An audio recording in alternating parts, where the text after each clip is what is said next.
Api di Bukit Menoreh. Cerita, S. Hamintarja. Audiobook, novel silat. Bab 428.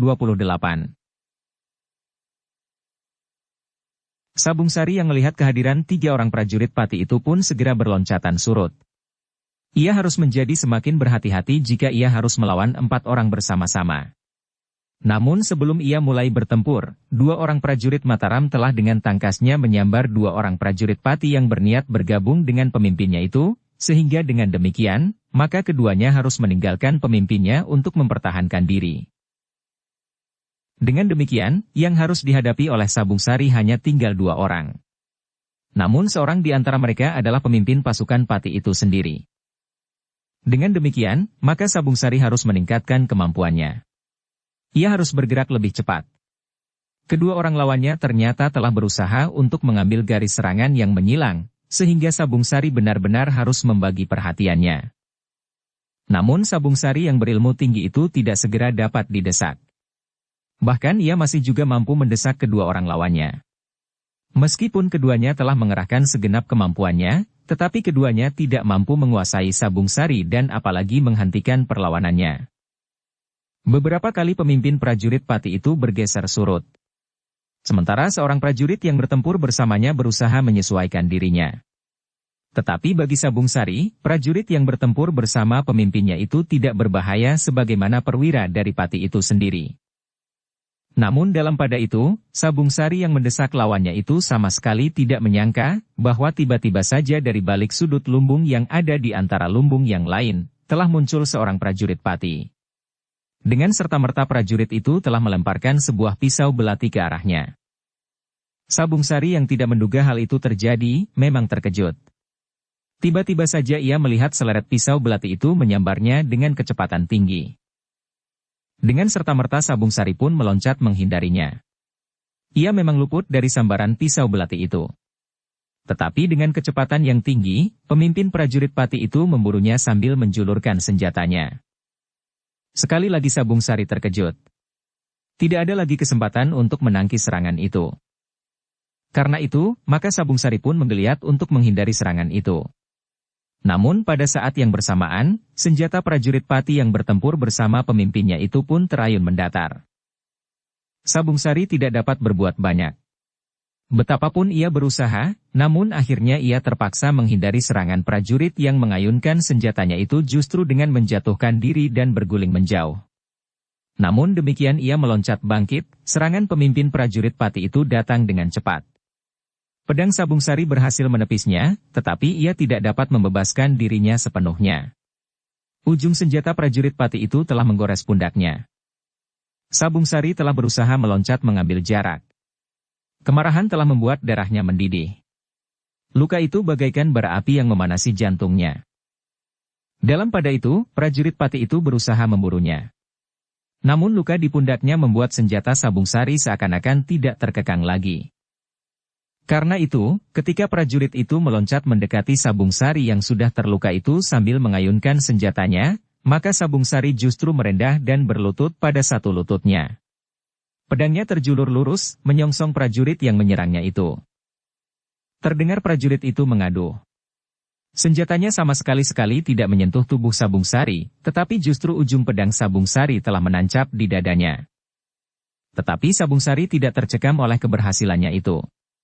Ia sadar bahwa lawannya yang seorang lagi, yang justru lebih tangguh, masih harus dihadapi. Sebenarnya lah pemimpin prajurit pati itu meloncat menyerang. Senjatanya dengan garang terjulur lurus mengarah ke dada Sabung Sari, yang telah menghunjamkan pedangnya di dada prajurit yang menyerangnya itu.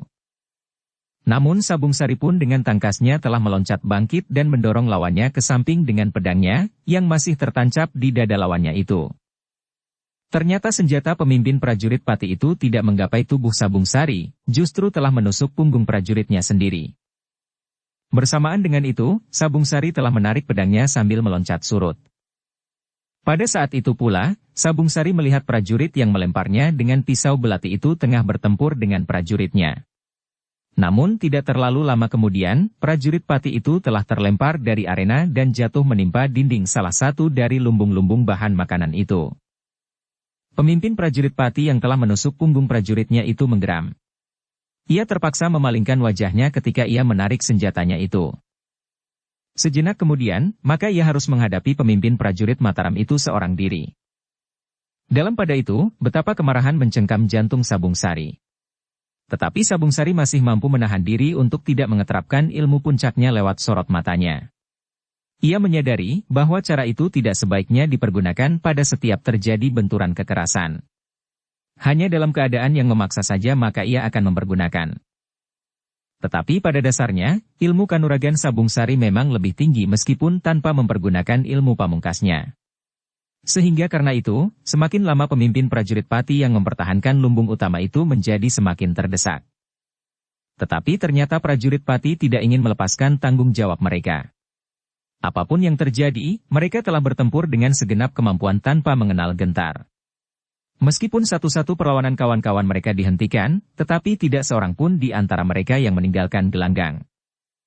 Semakin lama perlawanan para prajurit Pati memang menjadi semakin lemah. Meskipun tekad mereka masih menyala di dalam dada mereka, namun mereka tidak dapat menghalau kenyataan yang telah terjadi. Apalagi ketika pemimpin mereka tidak lagi mampu bertahan. Meskipun pemimpin prajurit Pati itu tidak berniat menyerah, namun ketika luka-luka di tubuhnya menjadi semakin parah, maka pemimpin prajurit Pati itu tidak lagi mampu bertahan. Meskipun sampai saat terakhir di saat ia sudah tidak lagi mampu berdiri tegak, perwira Pati itu masih berusaha mengangkat senjatanya dan menyerang Sabung Sari, tetapi keterbatasannya telah menghentikannya. Justru pada saat pemimpin prajurit Pati itu mengayunkan senjatanya dan tidak mengenai sasarannya, ia telah terseret oleh tenaganya yang tersisa serta berat tubuhnya sendiri, sehingga ia jatuh terguling di tanah. Betapapun ia berusaha, tetapi ia tidak lagi mampu bangkit berdiri.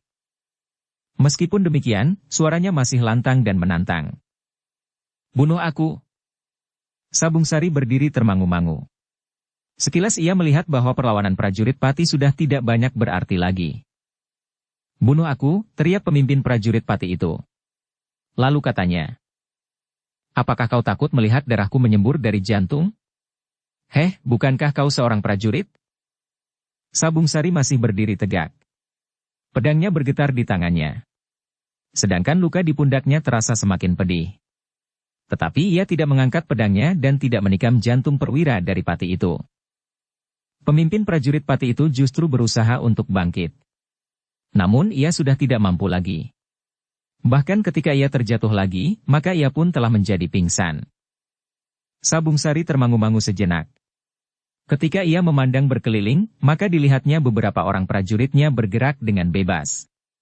Mereka tidak lagi bertempur di sela-sela lumbung-lumbung bahan pangan. 2 orang prajurit kemudian telah menemuinya. Mereka memberikan laporan bahwa pertempuran sudah selesai.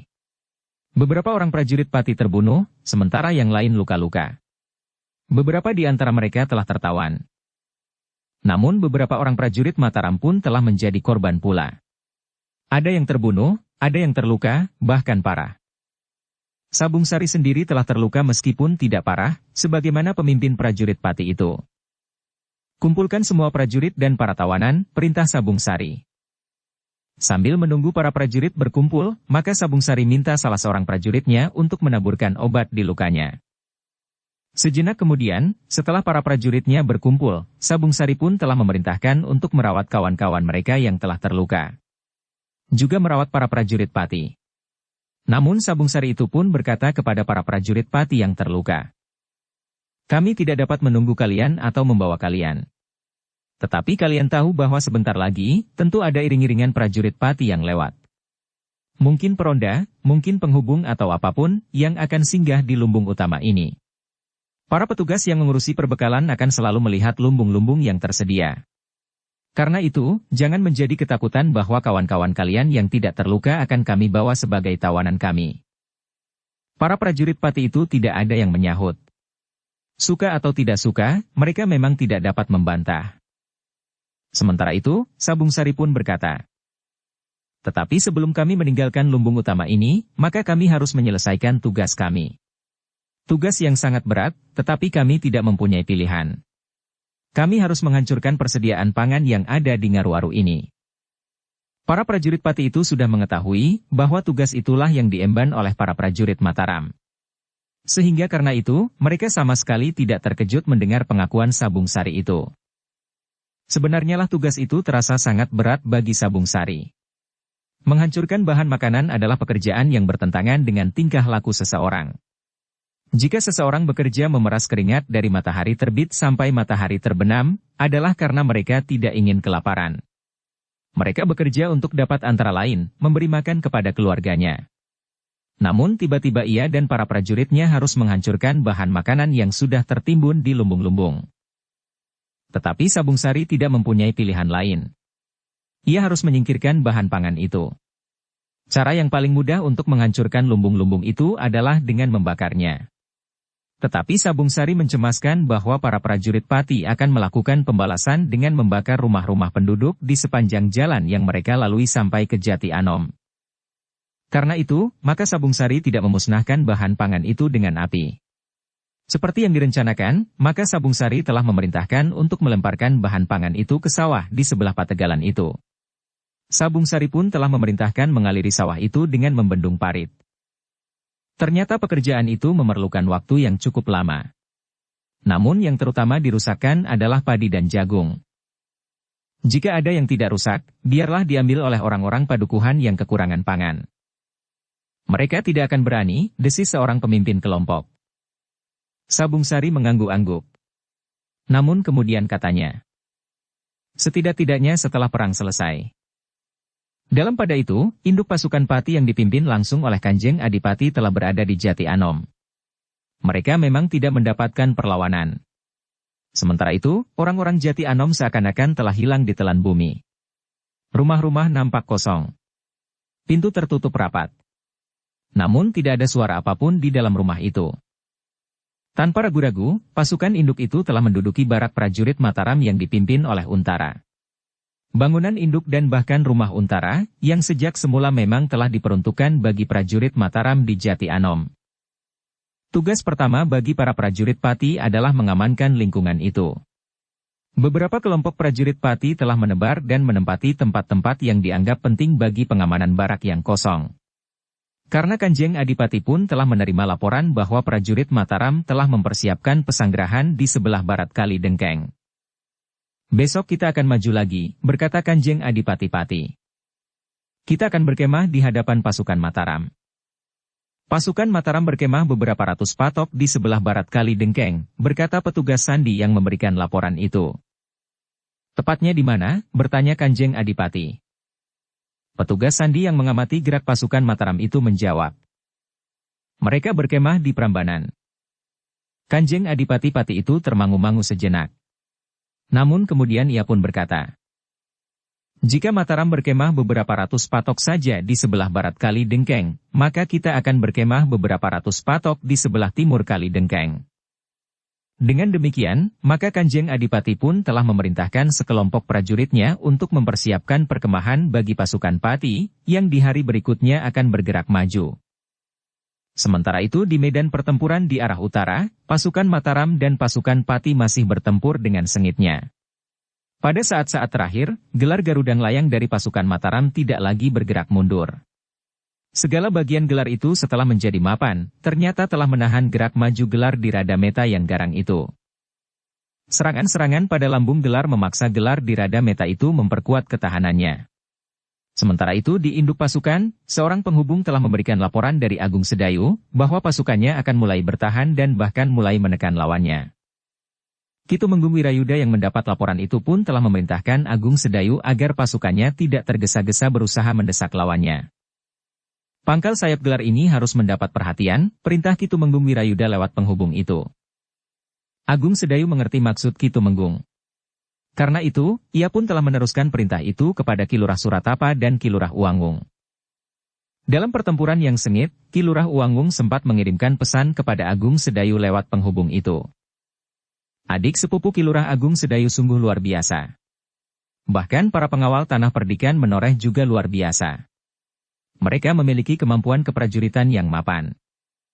Penghubung itu memang menyampaikannya kepada Agung Sedayu. Agung Sedayu yang sedang memimpin pertempuran di pusat gelar itu sempat tersenyum. Katakan kepada Ki Lurah Uwangung, terima kasih atas pujian itu, jawab Agung Sedayu. Dalam pada itu, para perwira prajurit Pati telah berusaha dengan segenap kemampuan pasukannya untuk mendesak, dan jika mungkin memecah, gelar Garuda Nglayang itu. Namun perlawanan Mataram semakin lama justru menjadi semakin tegar. Bahkan ketika matahari menjadi semakin rendah, pasukan Pati yang mengerahkan tenaga sejak benturan pertama terjadi, mulai menjadi letih. Agung Sedayu melihat saat yang tepat untuk mulai mendesak gelar di Radameta itu. Namun waktunya tidak banyak lagi. Ketika matahari bertengger di punggung bukit, maka kedua belah pihak memang telah menjadi letih. Meskipun demikian, pada saat-saat terakhir menjelang senja, Agung Sedayu dan pasukan khusus telah mulai mendorong gelar di Radameta perlahan-lahan. Namun beberapa saat kemudian, sinar matahari pun menjadi pudar. Ki Tumenggung Wirayuda kemudian telah meneriakkan aba-aba agar pasukan Mataram dengan hati-hati menarik diri dari pertempuran, karena malam telah turun. Aba-aba itu mengumandang di seluruh medan. Setiap pemimpin kelompok telah meneriakkan isyarat, sehingga isyarat itu menjalar sampai ke ujung sayap. Namun pasukan Mataram cukup hati-hati. Mereka tidak dengan serta-merta menghentikan pertempuran. Mereka menunggu waktu yang tepat. Apakah Pati juga akan segera menghentikan pertempuran?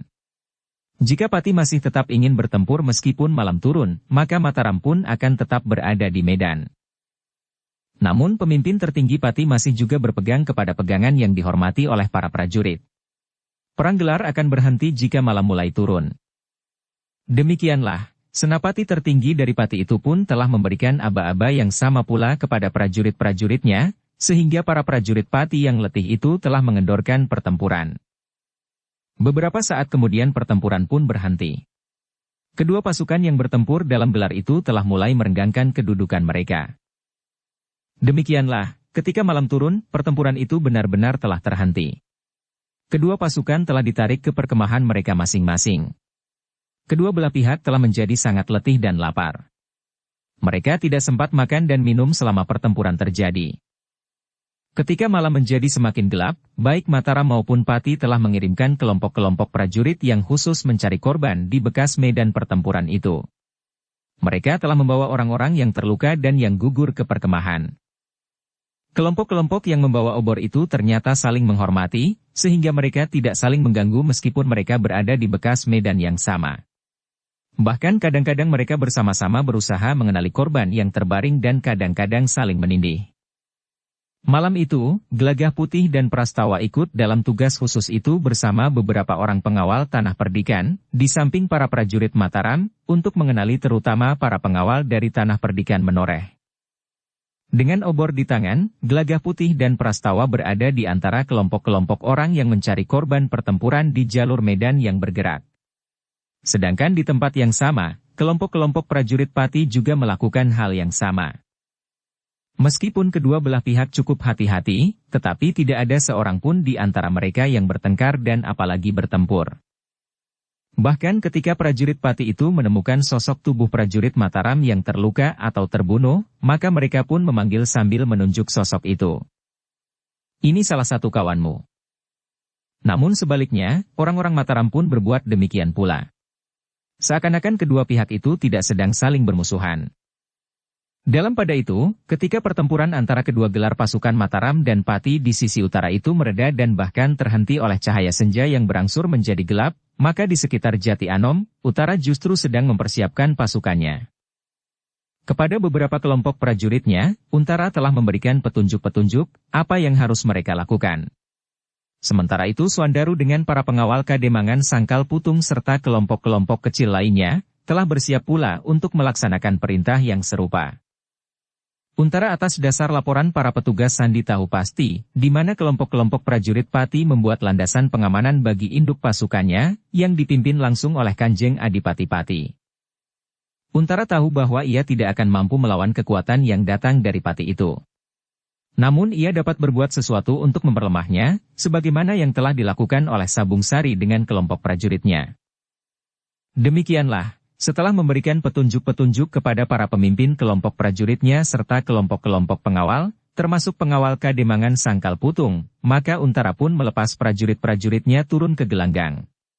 Untara sendiri membawa beberapa kelompok prajurit untuk menyerang salah satu landasan pengamanan yang kuat di sisi barat Jati Anom. Untara akan membawa pasukan kecilnya dari Macanan, melingkar dan kemudian turun dari arah lereng Gunung Merapi. Sementara Suandaru dan pengawal terpilihnya akan menyerang prajurit Pati yang membuat landasan pengaman di sisi selatan, dan yang lain lagi di arah utara. Mereka menyerang pada tengah malam. Mungkin kita tidak dapat bergerak tepat pada saat yang bersamaan. Tetapi perbedaan waktu sedikit tidak akan mengganggu rencana itu, asal selisih waktu itu tidak lebih dari waktu yang dipergunakan oleh para penghubung untuk memberikan laporan dan memberikan peringatan kepada landasan-landasan pengamanan itu, pesan Untara kepada para pemimpin kelompok-kelompok pasukan, yang mendapat tugas untuk menyerang landasan-landasan pengamanan itu. Sejenak kemudian, pasukan-pasukan kecil itu pun segera meninggalkan Macanan. Suandaru dengan para pengawal terpilihnya telah menuju ke Jati Anom dari arah timur. Dari para petugas sandi mereka telah mendapat petunjuk, di mana letak pasukan-pasukan Pati dalam tugas mengamankan induk pasukan mereka yang berada di Jati Anom. Namun Suandaru tidak menempatkan Pandan Wangi di dalam pasukannya. Bagaimanapun juga ia harus memperhitungkan banyak hal, karena tugas yang diembannya adalah tugas yang terhitung besar dan berbahaya. Meskipun Pandan Wangi memiliki kemampuan jauh lebih baik dari para pengawalnya, tetapi untuk bersama-sama berada di medan, Suandaru masih harus berpikir ulang. Justru karena Pandan Wangi adalah istrinya, sementara itu mereka meninggalkan seorang anak di rumah. Sebelum tengah malam, pasukan-pasukan kecil itu sudah berada di tempat masing-masing. Mereka tinggal menunggu saatnya saja untuk menyerang. Pasukan Mataram yang berada di Jati Anom, serta para pengawal Kademangan Sangkal Putung, memiliki keuntungan dari lawan mereka, karena mereka mengenali medan jauh lebih baik dari para prajurit Pati. Sementara itu, di medan sebelah utara kota raja, para prajurit Mataram dan Pati telah selesai mengumpulkan korban pertempuran yang terjadi di siang harinya, yang tertinggal di medan pertempuran. Gelagah Putih, Prastawa dan kelompok-kelompok yang mengumpulkan kawan-kawan mereka yang terluka dan gugur di pertempuran, telah mendapat kesempatan untuk beristirahat. Sedangkan kelompok yang lain akan mendapat tugas untuk merawat mereka selanjutnya. Di sekitar Jati Anom, setiap tarikan nafas membuat ketegangan semakin memuncak. Saat-saat menunggu tengah malam itu rasa-rasanya telah membuat jantung berdetak lebih lamban. Nafas pun rasa-rasanya menjadi berat di dalam setiap dada. Keempat pasukan kecil itu tidak mempunyai petunjuk waktu yang tepat. Di padukuhan-padukuhan tidak akan terdengar suara kentongan dengan irama dara muluk di tengah malam. Namun mereka mendasarkan pada pengenalan mereka atas suasana malam, serta benda-benda langit yang mereka kenali. Pada saat bintang gubuk penceng berdiri tegak di ujung langit sebelah selatan, maka para prajurit itu menganggap bahwa mereka telah berada pada saat tengah malam itu. Meskipun ada selisih waktu, tetapi serangan yang dilakukan oleh pasukan-pasukan kecil di sekitar Jati Anom itu berlangsung hampir bersamaan. Dalam pada itu, Suandaru dengan pasukan pengawal terpilih dari Kademangan Sangkal Putung, telah menyempatkan diri untuk singgah di Padukuhan Ngablak. Atas perintah Untara, maka Ki Widura pun telah membawa seisi padepokannya menyingkir ke Ngablak. Ternyata Ki Widura dan beberapa orang cantrik yang dianggap pantas untuk ikut, telah dibawanya pula bersama dengan para pengawal dari Kademangan Sangkal Putung. Ki Widura adalah bekas seorang prajurit. Ia dapat memberikan beberapa petunjuk penting kepada Suandaru untuk menyergap pasukan Pati yang berjaga-jaga di arah timur Jati Anom. Ketika saatnya dianggap sudah tiba, maka Suandaru telah membawa anak buahnya mendekati sasaran. Mereka menyusuri jalan-jalan sempit mendekati sebuah padukuhan kecil yang dipergunakan oleh pasukan Pati untuk mengawasi keadaan.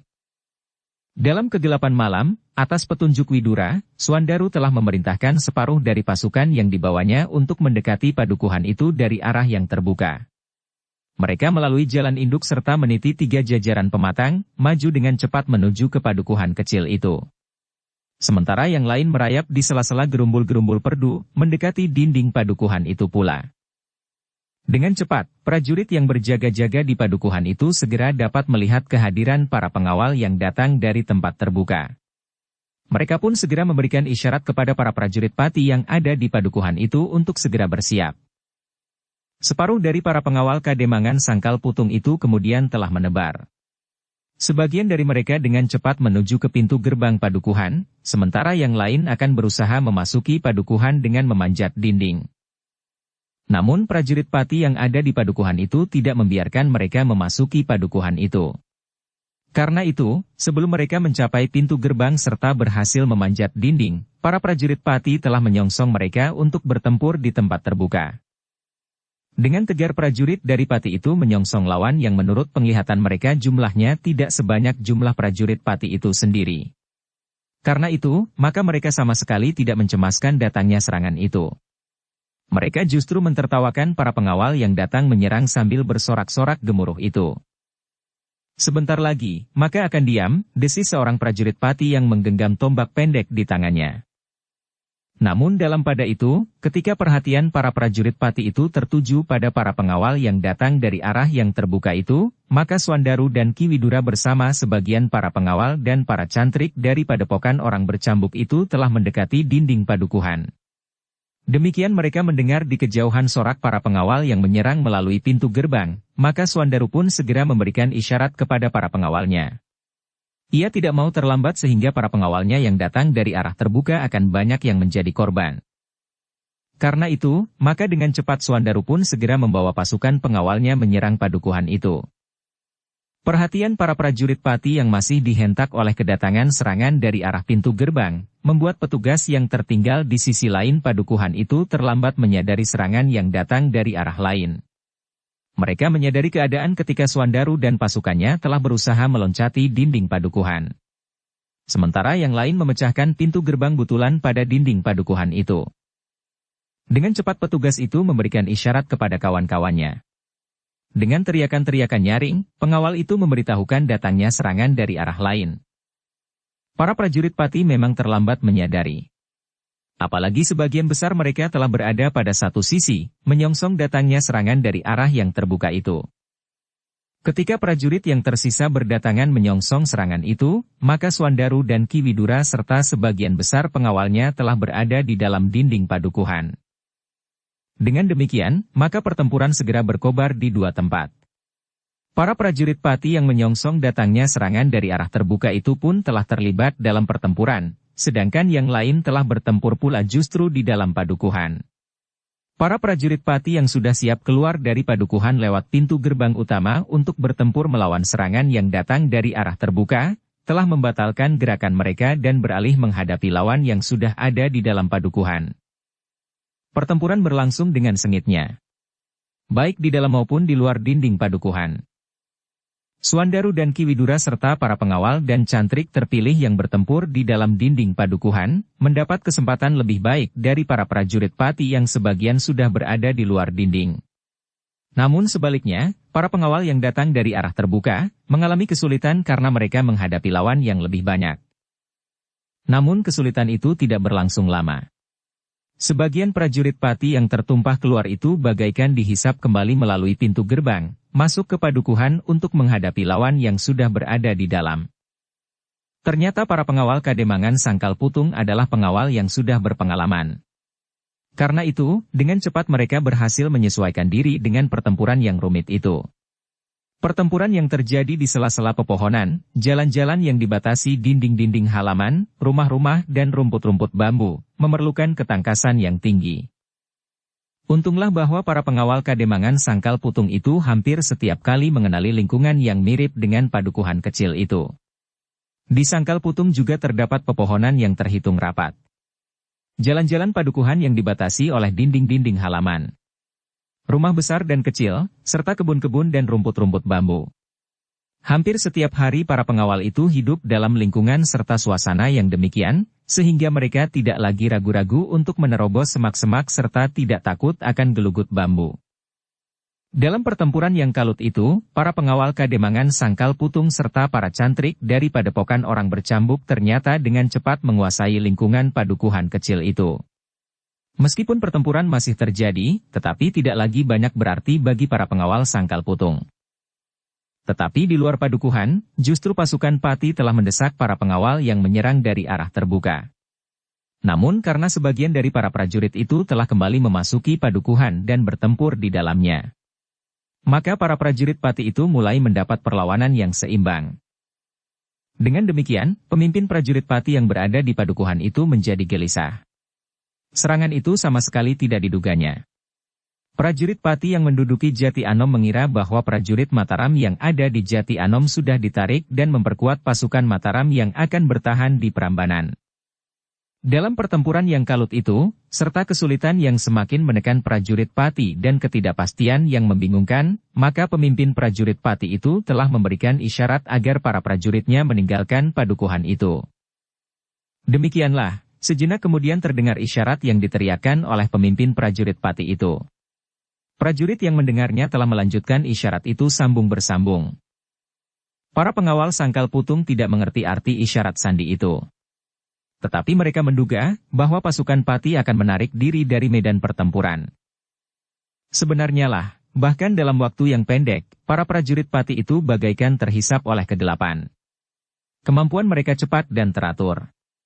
Bahkan para prajurit yang bertempur di luar dinding padukuhan itu pun mampu menyesuaikan diri mereka pula. Namun para pengawal Kademangan Sangkal Putung itu tidak ingin melepaskan mereka. Ki Widura yang dengan cepat memberi peringatan kepada Swandaru agar para pengawal Kademangannya tidak mengejar lawan, agaknya telah terlambat. Kelompok-kelompok pengawal telah berloncatan memburu para prajurit Pati yang mengundurkan diri. Namun ketangkasan prajurit Pati memang mengagumkan. Perintah sandi yang diberikan oleh senapati mereka telah memungkinkan para prajurit Pati itu menyusun sisa kekuatannya. Demikian mereka sampai di tempat terbuka, maka prajurit Pati itu telah berdiri dalam satu kesatuan yang utuh dan siap untuk bertempur melawan para pengawal yang mengejarnya. Sementara itu, para pengawal Kademangan Sangkal Putung masih saja berlari-lari memburu lawan. Dalam keremangan malam, mereka tidak segera melihat dengan jelas tatanan para prajurit Pati yang sudah mapan untuk menerima serangan itu. Swandaru dan Ki Widura pun harus berlari-lari menyusul para pengawal. Mereka harus mengerahkan tenaga dalam mereka agar mereka tidak terlambat. Karena itu, sebelum mereka mendahului para pengawal yang berlari-lari di paling depan, maka Swandaru pun telah meneriakkan perintah kepada para pengawalnya untuk berhenti. "Dengar perintahku," teriak Swandaru. "Berhenti di tempat kalian berada sekarang." Perintah itu mengumandang di gelapnya malam. Namun para pemimpin kelompok yang mendengarnya telah meneruskan perintah itu kepada para pengawal yang masih saja berlari-lari. Namun beruntunglah bahwa perintah itu akhirnya didengar oleh para pengawal. Namun beberapa pengawal telah berdiri hanya beberapa langkah saja dari para prajurit Pati. Mereka memang terkejut ketika tiba-tiba saja mereka melihat prajurit Pati itu berdiri dalam kesatuan yang mapan dan siap untuk bertempur. Bahkan sejenak kemudian pemimpin prajurit Pati itu telah memberikan perintah kepada pasukannya untuk maju menyerang para pengawal yang berlari-lari di depan mereka. Ki Widura melihat kemungkinan yang buruk bakal terjadi. Karena itu, sebagai seorang perwira prajurit maka ia pun memahami tatanan gelar bagi pasukan kecil yang dihadapkan pada keadaan yang tiba-tiba, seperti pasukan pengawal Kademangan Sangkal Putung. Maka Ki Widura pun segera mendahului Swandaru, meneriakkan aba-aba bagi para pengawal Sangkal Putung itu. Tetapi sebenarnya lah bahwa pasukan pengawal Sangkal Putung juga sudah mendapat latihan keprajuritan, meskipun tekanan kemampuan mereka masih ada pada kemampuan mereka secara pribadi. Karena itu, ketika Swandaru mengulangi perintah Ki Widura, maka para pengawal berusaha untuk menyesuaikan diri dengan perintah itu. Pada saat yang demikian, sebelum tatanan pasukan pengawal itu mapan, maka prajurit Pati telah menyerang mereka. Ki Widura dan Swandaru harus mengambil langkah yang cepat. Jika benturan terjadi, maka pasukan pengawalnya akan mengalami kesulitan sebelum pasukan itu mapan. Mereka terlanjur berhadapan dalam satu garis perang. Tidak lagi bertempur dalam satu lingkungan yang berpohon-pohon dan di sela-sela rumah dan dinding halaman. Karena itu, maka Ki Widura dan Swandaru pun kemudian telah memerintahkan pasukan yang terdiri dari para pengawal dan sekelompok cantrik dari padepokan orang bercambuk itu untuk bergeser mundur sambil mengatur diri. Ternyata para pengawal itu tanggap akan perintah kedua orang pemimpin mereka. Dengan sigap pula mereka telah menarik diri, namun sekaligus menempatkan diri dalam susunan yang lebih mapan untuk melawan prajurit Pati yang mulai berlari-lari menyerang. Para prajurit itu tidak ingin memberi kesempatan lawan mereka menata diri, agar perlawanan mereka terpecah-pecah dan tidak saling mendukung. Tetapi para pengawal dan para cantrik itu pun telah berhasil menyusun gelar, yang meskipun tidak utuh, namun cukup memadai untuk melawan pasukan Pati yang menjadi semakin tidak sabar. Dengan demikian, maka pertempuran yang kemudian terjadi adalah pertempuran terbuka di antara kedua pasukan yang berhadapan dalam garis perang. Sebelum benturan itu terjadi, maka Swandaru telah menggetarkan udara di atas medan dengan cambuknya. Ketika ia menghentakkan cambuknya, maka ledakan-ledakan pun terjadi. Ledakan-ledakan itu merupakan aba-aba yang membesarkan hati para pengawal dan para cantrik dari padepokan orang bercambuk. Ki Widura yang kemudian terhitung salah satu dari murid utama padepokan orang bercambuk itu, juga telah menggenggam cambuk di tangannya. Meskipun tataran ilmunya masih belum setinggi Swandaru, namun Widura yang di hari-hari tuanya hidup di padepokan telah menekuninya pula, sehingga tataran ilmunya setapak demi setapak telah meningkat. Ternyata ledakan cambuk Ki Widura telah menggetarkan hati para prajurit Pati, namun telah meningkatkan gejolak perlawanan para pengawal dan para cantrik. Sejenak kemudian, maka kedua pasukan itu telah berbenturan. Justru setelah mereka terlibat dalam pertempuran, cambuk Swandaru tidak lagi meledak-ledak. Bunyinya terdengar menjadi semakin lunak. Tetapi akibat sentuhan juntai cambuknya, telah menghentikan perlawanan para prajurit Pati yang menghadapinya. Namun dengan cepat prajurit Pati itu mengambil sikap. Demikian mereka sadari kelebihan orang bercambuk itu, maka mereka pun telah menghadapinya dalam kelompok kecil. 4 orang prajurit Pati dengan cepat berusaha mengatasinya. Namun para pengawal Sangkal Putung tidak membiarkan mereka mengepung Swandaru. Para pengawal pun telah berusaha untuk memancing para prajurit Pati bertempur di antara mereka.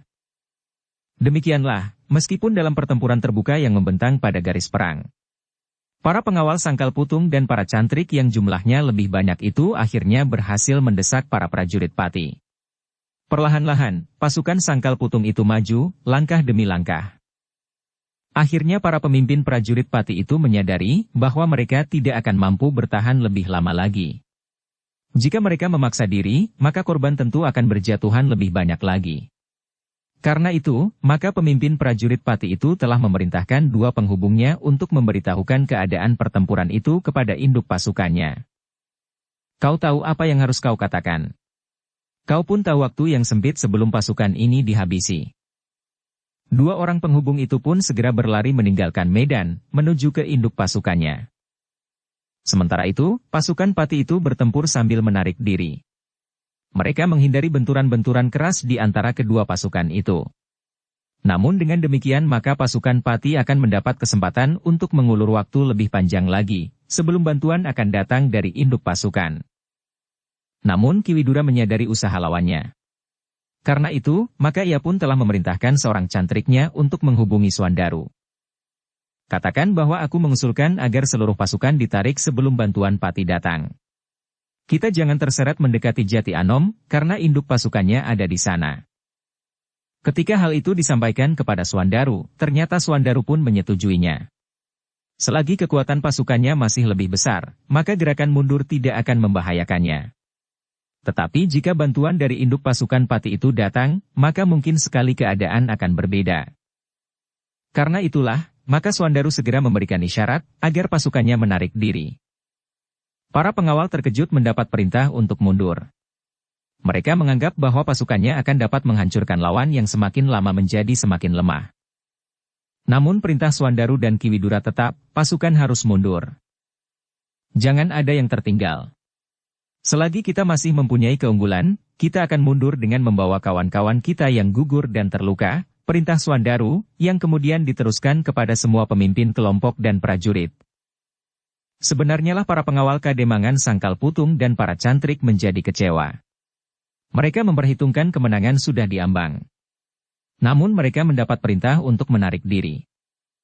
Tetapi mereka terikat pada kepatuhan dalam tugas kepada para pemimpin mereka, sehingga betapapun mereka merasa kecewa, namun mereka melakukannya pula.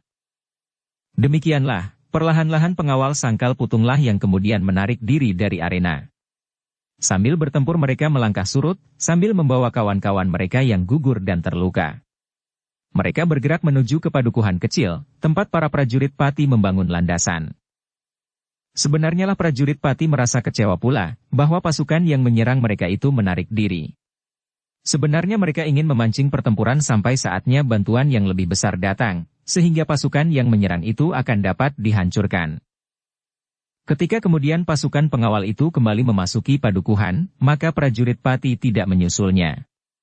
Mereka sadar bahwa jika mereka memburunya ke dalam padukuhan itu, maka keadaan mereka akan menjadi semakin buruk. Untuk beberapa saat, para pengawal dan para cantrik sempat mencari kawan-kawan mereka yang menjadi korban di padukuhan itu. Kemudian dengan segera mereka meninggalkan padukuhan itu pula. Beberapa saat kemudian, maka pasukan Sangkal Putung dan para cantrik dari padepokan orang bercambuk itu pun telah hilang dalam kegelapan sambil membawa korban pertempuran itu, yang gugur dan yang terluka. Sementara itu, para prajurit Pati masih berada di luar padukuhan. Mereka tidak berani dengan serta-merta memasuki padukuhan itu, karena pada dasarnya mereka tidak dapat melawan pasukan pengawal dan para cantrik itu. Baru beberapa saat kemudian, telah datang sepasukan prajurit Pati dengan jumlah yang lebih besar. Mereka dengan cepat bergerak langsung menuju ke medan. Namun ternyata medan telah bergeser, sehingga pasukan itu pun langsung memburu ke padukuhan.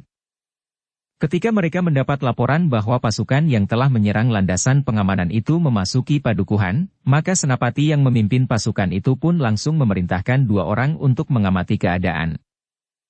2 orang prajurit itu dengan sangat berhati-hati mendekati padukuhan itu. Namun ternyata padukuhan itu sepi. Ketika keduanya sampai ke sebuah pintu butulan, bahkan pintu butulan itu telah terbuka. Tetapi keduanya tidak memasuki padukuhan itu lewat pintu butulan.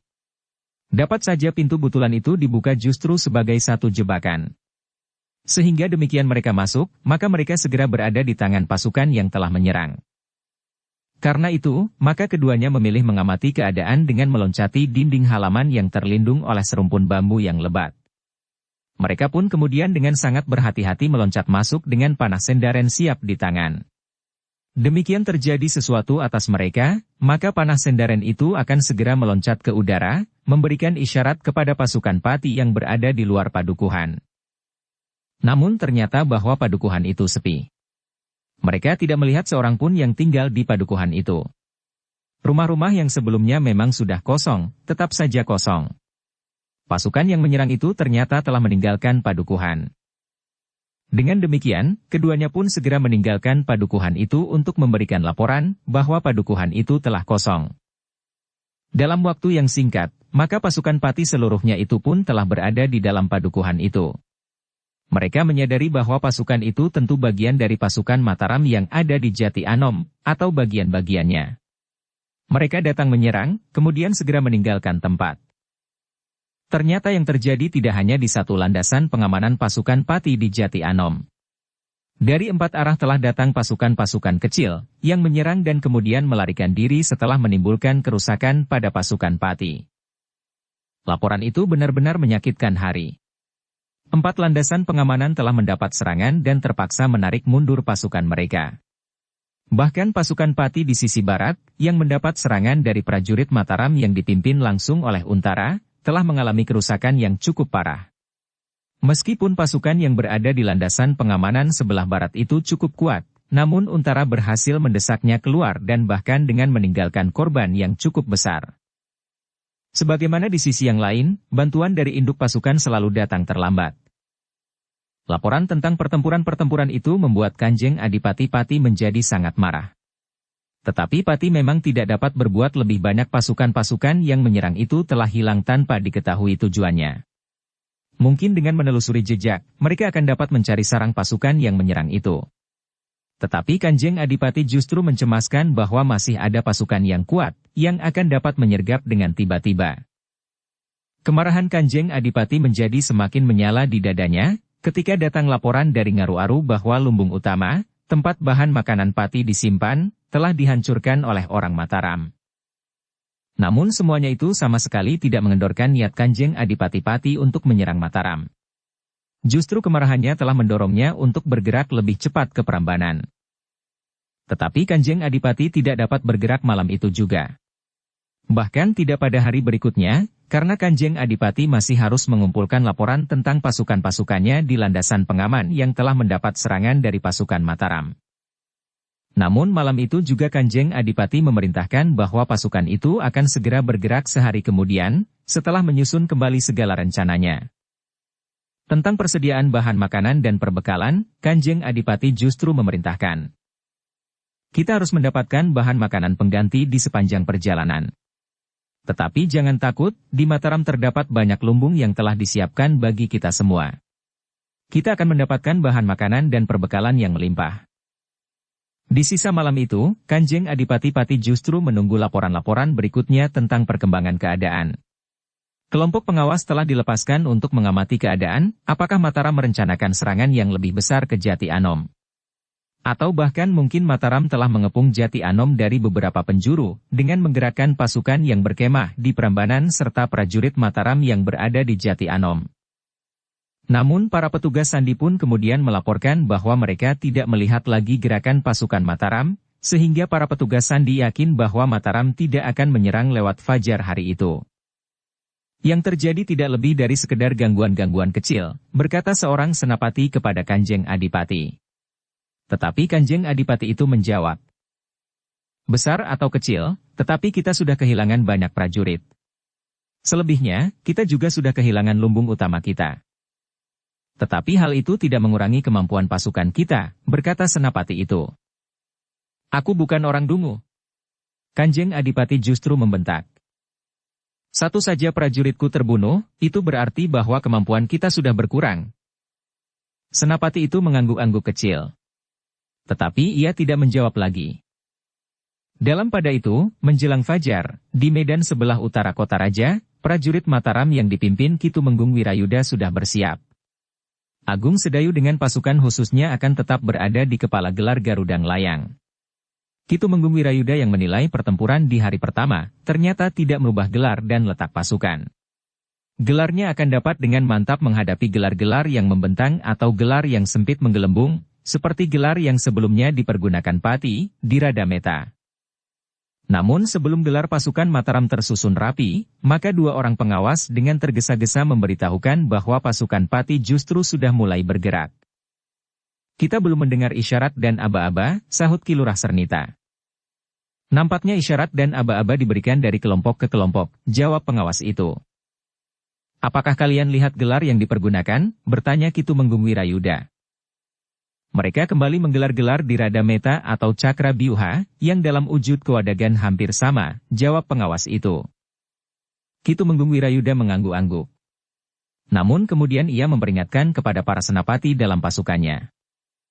Jika mereka mempergunakan gelar Cakra Biuha, maka gelar itu akan berputar. Kita harus lebih berhati-hati. Namun jika orang-orang Pati itu tidak memahami watak gelar yang mereka pergunakan, maka gelar Cakra Biuha itu akan dapat menghancurkan mereka sendiri. Nampaknya pasukan Pati tidak seluruhnya terdiri dari prajurit-prajurit murni. Sebagian dari mereka tentu terdiri pada pengawal, dan bahkan mungkin orang-orang yang berhasil mereka himpun dari daerah di sebelah utara Pegunungan Kendeng, sahut Agung Sedayu. Ya. Ki Tumenggung mengangguk-angguk. Agaknya senapati dari Pati itu tidak akan berani mempergunakan gelar Cakra Biuha yang rumit, meskipun sangat berbahaya bagi lawan. Demikianlah, maka Ki Tumenggung Wirayuda pun dengan cepat mempersiapkan pasukannya dalam gelar Garudang Layang. Dengan cepat gelar itu turun ke medan, lengkap dengan segala macam pertanda kebesaran pasukan masing-masing. Pada saat langit menjadi merah, maka kedua gelar pasukan itu sudah siap untuk memasuki medan pertempuran. Bahkan pasukan Pati yang telah bersiap lebih dahulu, telah mulai bergerak, semakin lama semakin cepat. Ketika kemudian matahari terbit, pasukan Pati telah mempercepat gerak maju pasukannya. Semakin terang, maka semakin jelas bahwa pasukan Pati memang mempergunakan gelar di Radameta. Namun tentu sudah dengan beberapa perbaikan tatanan. Agaknya Pati pun memperhitungkan bahwa Mataram masih akan mempergunakan gelar yang sama dengan hari sebelumnya. Demikianlah, maka sejenak kemudian kedua pasukan itu pun sudah saling berhadapan. Ki Tumenggung Wirayuda yang seperti hari sebelumnya berada di bagian kepala gelarnya, telah memberikan aba-aba yang disahut dan kemudian menjalar dari kelompok yang satu ke kelompok yang lain. Beberapa saat kemudian, ketika matahari terbit, kedua pasukan itu pun telah berbenturan. Gelar di Radameta yang garang itu telah menghantam pasukan Mataram dalam gelar Garudang Layang. Tidak seperti di hari pertama, pasukan Mataram sempat dikejutkan oleh perubahan gelar dari pasukan Pati.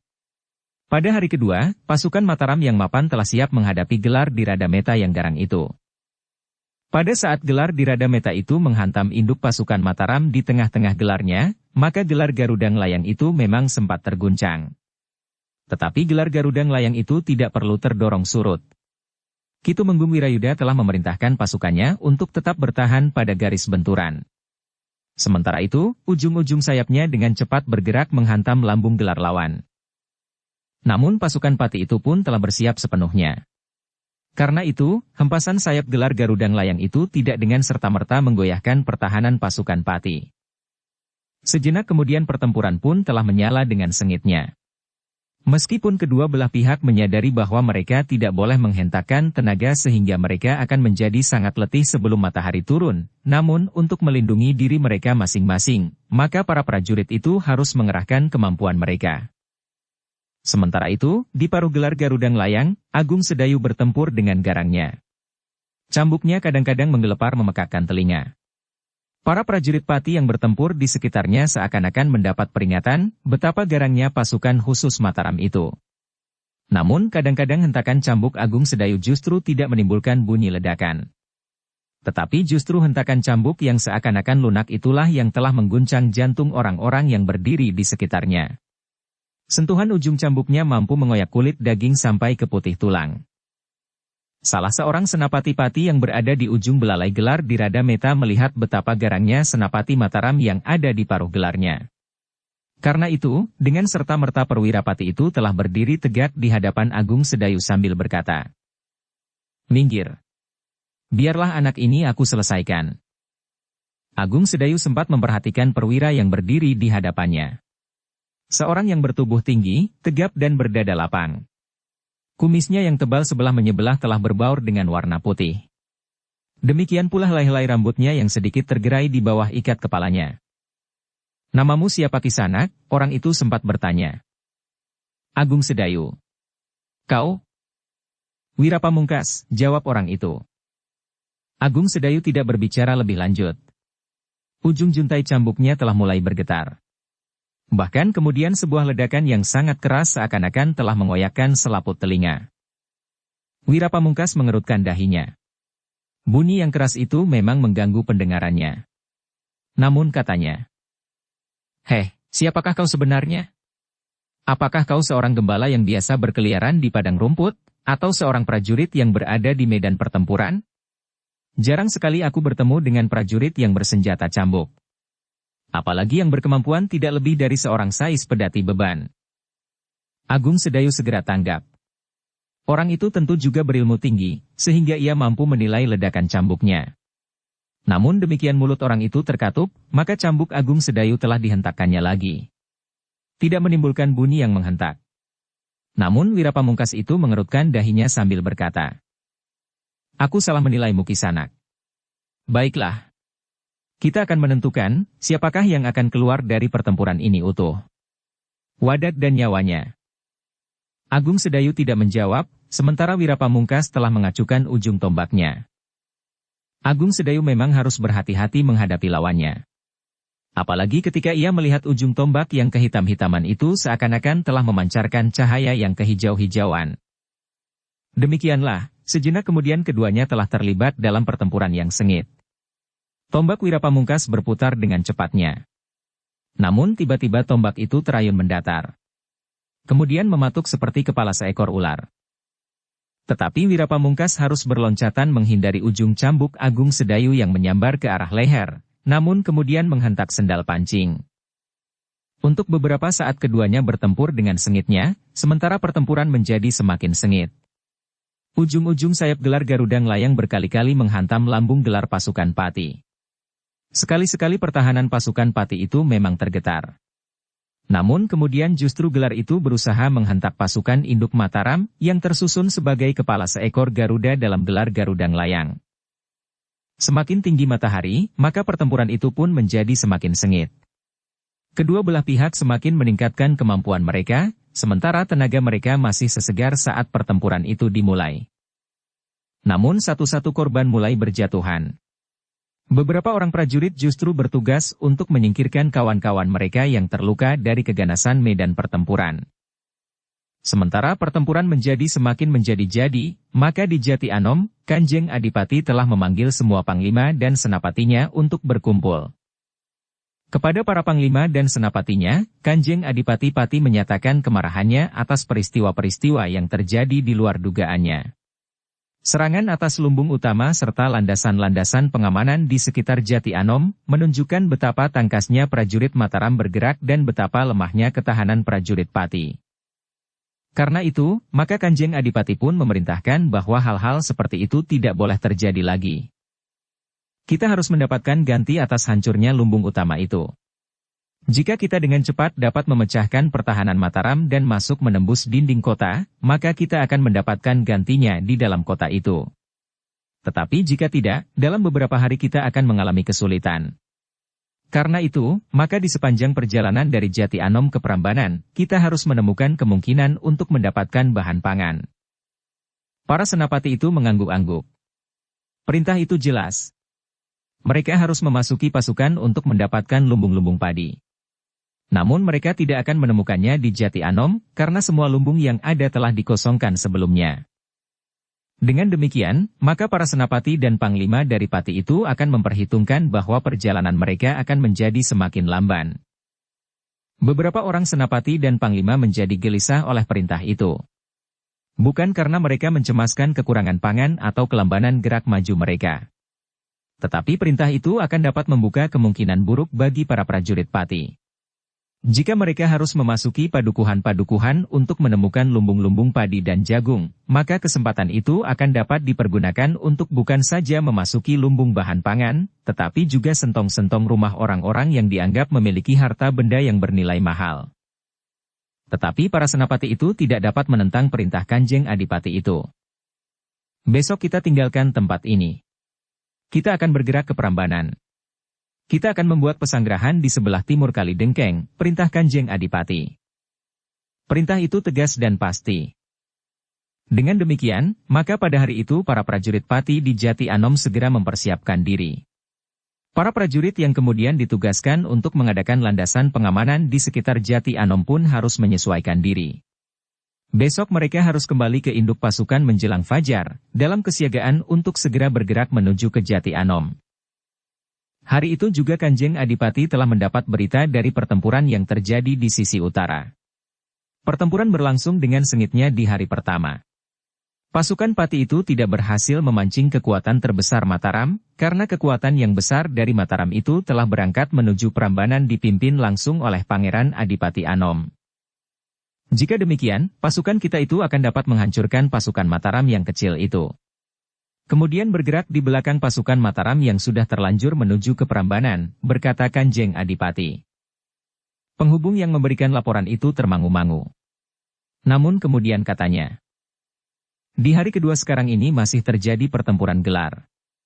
Menurut keterangan dari seorang prajurit Mataram yang dapat kami tangkap, pasukan Mataram terdiri dari pasukan khusus yang berada di Tanah Perdikan Menoreh dan beberapa kademangan, serta sepasukan prajurit terpilih dari Kota Raja. Kenapa pasukan kita itu tidak segera dapat mengoyak pertahanan lawan, yang hanya terdiri dari pasukan kecil itu? Kekuatan kedua pasukan cukup berimbang, Kanjeng, jawab penghubung itu. Pertempuran terjadi dalam perang gelar yang utuh. Meskipun di hari pertama kami berhasil mendesak pasukan Mataram, namun kami tidak berhasil memecahkan gelarnya. Kenapa kalian tiba-tiba menjadi dungu, geram Kanjeng Adipati? Kalian harus mampu menghancurkan pasukan yang 2 kali lipat lebih besar dari pasukan kalian. Bahkan lebih dari itu. Penghubung itu termangu-mangu sejenak. Namun kemudian katanya, mudah-mudahan di hari kedua ini Kanjeng. Namun sebenarnya lah penghubung itu tidak yakin akan kata-katanya. Ia menyadari kekuatan pasukan Mataram. Penghubung itu melihat sendiri kelebihan pasukan khusus yang ada di induk pasukan Mataram. Kemudian kedua ujung sayap yang bagaikan menusuk menghunjam lambung gelar pasukan dari Pati.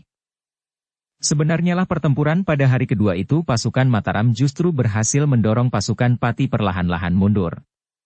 Meskipun dengan sekuat tenaga dan kemampuan para prajurit Pati berusaha untuk bertahan, namun pasukan Mataram berhasil menggetarkan gelar di Radameta yang garang itu. Bahkan semakin lama kedudukan pasukan Pati itu menjadi semakin sulit. Para senapati yang menjadi ujung belalai serta senapati pengapitnya yang menjadi ujung gading garudang layang.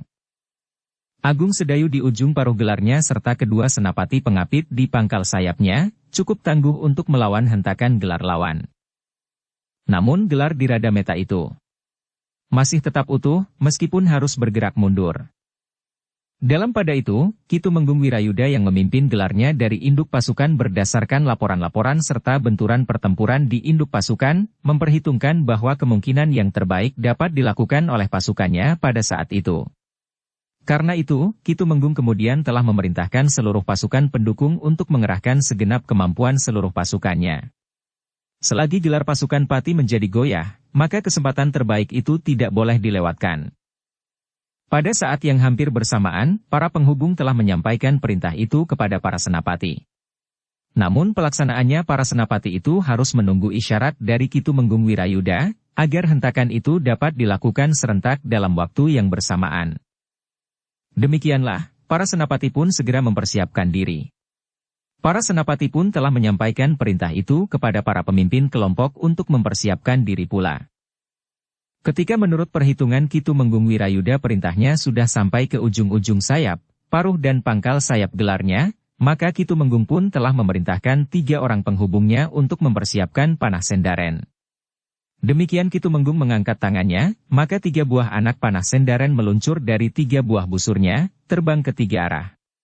Ke kedua ujung sayap, dan 1 justru ke arah gelar lawan, lewat di atas paruh gelar garudang layang. Dengan isyarat itu, maka serentak para senapati dan pemimpin kelompok telah meneriakkan aba-aba untuk menghentakkan kekuatan pasukannya, menghantam gelar lawan yang sedang goyah. Isyarat dengan anak panah sendaren itu memang menggetarkan. Para prajurit Pati menyadari bahwa sesuatu akan terjadi. Namun yang terjadi itu memang terlalu cepat. Demikian anak panah itu meraung di udara, maka para senapati dan pemimpin kelompok pasukan Mataram telah meneriakkan perintah itu. Tetapi perintah yang diberikan oleh para senapati Mataram itu merupakan isyarat pula bagi para prajurit Pati, bahwa mereka harus dengan cepat menyesuaikan diri dengan sikap yang akan diambil oleh pasukan Mataram. Dukung channel Novel Silat dengan subscribe, follow, like, komen dan share. Dengan demikian, maka medan itu pun segera terguncang. Kedua belah pihak telah mengerahkan kemampuan mereka. Namun karena para prajurit Mataram mempunyai kesempatan yang lebih baik, maka tekanan hentakan kekuatan prajurit Mataram itu terasa semakin berat. Dalam pada itu, Agung Sedayu telah berusaha untuk mendesak lawannya pula. Ujung cambuknya menghentak-hentak dengan garangnya. Bagi lawannya, Wirapamungkas, ujung juntai cambuk Agung Sedayu itu seakan-akan dapat melihat kemanapun ia meloncat menghindar. Namun ujung tombaknya sekali-kali berhasil mendorong Agung Sedayu untuk bergeser mundur. Tetapi setiap kali Wirapamungkas memang tidak dapat mengejarnya, karena ujung cambuk Agung Sedayu yang menggelepar selalu menahannya. Tetapi Wirapamungkas memang tidak dapat mengingkari kenyataan. Agung Sedayu semakin lama semakin menekannya. Ketika ujung cambuk itu mulai menyentuh kulit Wirapamungkas, maka Wirapamungkas menjadi semakin yakin bahwa lawannya berilmu sangat tinggi. Bersamaan dengan itu, maka gelar di Radameta itu dalam keseluruhan memang terguncang. Karena itu, maka Wirapamungkas itu menjadi semakin gelisah. Dalam pada itu, Panglima pasukan Pati yang memegang kendali pertempuran itu melihat kesulitan yang semakin mendera pasukannya yang terguncang. Ia memang tidak dapat berbuat lain kecuali memberi kesempatan kepada prajurit-prajurit untuk bergeser surut selagi gelarnya masih belum pecah. Bahkan Panglima pasukan Pati itu justru telah memberikan perintah agar pasukannya bergeser mundur. Jika pasukannya berusaha bertahan pada tempat mereka berpijak, maka korban tentu akan menjadi semakin banyak. Perlahan-lahan gelar di Radameta itu memang terdesak.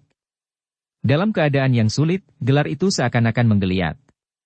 Pasukan yang berada di ekor gelar telah mendesak ke lambung. Namun tekanan pasukan Mataram memang terlalu kuat.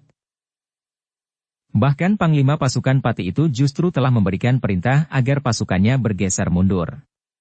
Jika pasukannya berusaha bertahan pada tempat mereka berpijak, maka korban tentu akan menjadi semakin banyak. Pertahanan Pati dalam gelarnya, semakin lama memang menjadi semakin goyah. Senapati yang bertempur di ujung belalai gelar di Radameta sudah terluka. Beberapa orang prajurit berusaha untuk membantunya. Namun Agung Sedayu memang terlalu garang. Di pangkal sayap, Prastawa bertempur dengan keras. Namun ia tidak mempunyai banyak kelebihan. Namun bahwa para pengawal Tanah Perdikan benar-benar sudah terlatih dalam perang gelar, ternyata sangat membantu kedudukan gelar pasukan Mataram. Meskipun Prastawa sendiri bukan seorang yang berilmu tinggi, namun ia mampu memberikan peluang-peluang bagi para pengawal untuk mengatasi kesulitan-kesulitan yang terjadi di medan. Sementara itu di pangkal sayap yang lain, Gelagah Putih ternyata mampu membuat lawan-lawannya gelisah. Anak itu masih terhitung muda, tetapi ia memiliki kelebihan yang sulit dimengerti. Di dalam perang yang sengit itu, Gelagah Putih tidak bersenjata pedang. Tetapi ia justru bersenjata sehelai ikat pinggang yang wujudnya seperti ikat pinggang kulit. Namun ternyata bahwa ikat pinggang itu memiliki kelebihan dari senjata yang lain. Sekali-sekali ikat pinggang itu nampak lentur. Tetapi dengan ayunan yang kuat, maka ikat pinggang itu mampu menebas setajam mata pedang. Dengan senjatanya itu, Gelagah Putih mampu menggoyahkan perlawanan para prajurit Pati. Bahkan prajurit yang telah banyak berpengalaman sekalipun. Sehingga karena itu maka akhirnya Gelagah Putih harus menghadapi lebih dari seorang lawan. Ki Lurah Uwangwung yang menyaksikan Gelagah Putih bertempur di antara para pengawal Tanah Perdikan menoreh benar-benar menjadi heran. Bahkan ia bertanya kepada diri sendiri. Apakah ilmuku dapat menyamai ilmu anak yang masih sangat muda itu? Apalagi melihat senjata yang dipergunakan. Senjata itu tidak biasa dipergunakan oleh prajurit manapun. Namun Ki Lurah Uwangwung mengerti bahwa kelebihan anak itu tentu dimilikinya lebih dahulu sebelum ia menjadi pengawal Tanah Perdikan. Meskipun demikian, Ki Lurah Uwangwung itu juga merasa heran bahwa para pengawal Tanah Perdikan menoreh itu memiliki kemampuan prajurit. Tentu anak itu memegang peranan penting dalam pengembangan kemampuan para pengawal Tanah Perdikan menoreh, berkata Ki Lurah Uwangwung di dalam hatinya. Sementara itu, gelar di Radameta itu pun telah mulai bergetar. Sendi-sendinya mulai melemah. Namun para prajurit Pati itu berusaha bertahan dengan mengerahkan sisa-sisa kekuatan yang ada. Mereka berusaha untuk dapat bertahan sampai matahari memudar di sisi barat. Ki Tumenggung Wirayuda memang tidak dapat memaksakan kehendaknya. Betapapun ia inginkan, namun gelar Garudang Layangnya ternyata tidak mampu memecahkan gelar pasukan dari Pati itu. Ketika matahari turun, maka pertempuran pun berhenti. Gelar di Radameta itu ternyata jauh terdesak surut. Tetapi sampai saat isyarat terdengar, gelar di Radameta itu masih tetap utuh, meskipun terluka parah. Ketika gelap turun, maka pertempuran itu pun telah berhenti. Kedua belah pihak telah berada kembali di perkemahan mereka masing-masing. Sementara itu, para petugas yang mencari korban yang terluka dan gugur di pertempuran menjadi sibuk. Gelagah Putih yang ada di bekas medan pertempuran itu bersama beberapa kelompok prajurit dan pengawal, bekerja keras untuk mengumpulkan kawan-kawan mereka. Yang terluka segera mendapat perawatan. Sementara yang telah gugur dikumpulkan di belakang perkemahan mereka. Namun dalam pada itu, Gelagah Putih tertegun ketika ia melihat seorang prajurit Pati yang sedang merenungi sesosok tubuh yang telah membeku. Di bawah cahaya oncor dari mereka yang sedang mencari korban itu, Gelagah Putih sempat melihat orang itu mengusap air matanya. Hampir di luar sadarnya Gelagah Putih mendekati orang itu. Agaknya prajurit Pati itu pun menyadari bahwa seseorang tengah mendekatinya. Orang itu masih mengusap matanya basah ketika ia berdesis. Apakah kau juga seorang prajurit Ngger? Bukan, Paman. Aku adalah seorang pengawal Tanah Perdikan menoreh, jawab Gelagah Putih. Ya. Kau memang tidak mengenakan pakaian yang sama dengan para prajurit. Kau terlalu muda untuk berada di medan perang yang ganas seperti ini. Itu merupakan tugas yang harus aku lakukan, Paman, jawab Gelagah Putih. Orang itu mengangguk-angguk. Kemudian sambil merenungi sesosok tubuh yang terbaring di hadapannya ia berkata. Anak ini juga masih sangat muda. Mungkin sebaya dengan kau, Ngger. Gelagah Putih menarik nafas dalam-dalam. Katanya. Apakah ia sudah gugur? Ya. Ia sudah gugur dalam pertempuran ini. Siapapun yang telah membunuhnya, maka ia sudah merampas masa depannya yang panjang. Ia adalah satu-satunya anakku. Oh, Gelagah Putih pun kemudian berjongkok di sebelah orang itu. Ditatapnya wajah anak muda yang tergolek diam. Cahaya oncor yang bergerak-gerak ditiup angin memberikan kesan, seakan-akan anak muda itu masih berdarah dan bernafas. Tetapi orang yang kehilangan anaknya itu berkata, "Jika kita melihat wajahnya yang merah, itu bukan karena darahnya. Tetapi api oncor itulah yang mewarnainya. Jika dadanya nampak bergerak, itu bukan karena pernafasannya. Tetapi angin telah menggoyang lidah api oncor itu." Gelagah Putih tidak menjawab. Suara orang itu menjadi semakin sendu. Bahkan kemudian seakan-akan telah tersangkut di tenggorokannya. "Anak muda. Kenapa bukan aku saja yang mati di pertempuran ini? Tetapi kenapa harus anakku? Satu-satunya anak laki-laki dalam keluargaku." "Paman." "Ia gugur dalam mengemban tugasnya," sahut Gelagah Putih. "Ya. Ia memang gugur dalam tugas mulia. Aku tahu. Tetapi kenapa anakku itu yang gugur? Kenapa bukan aku? Kenapa? Aku sudah jauh lebih lama hidup di dunia ini. Aku sudah banyak makan pahit manisnya kehidupan. Tetapi kenapa anakku yang masih sangat muda itu?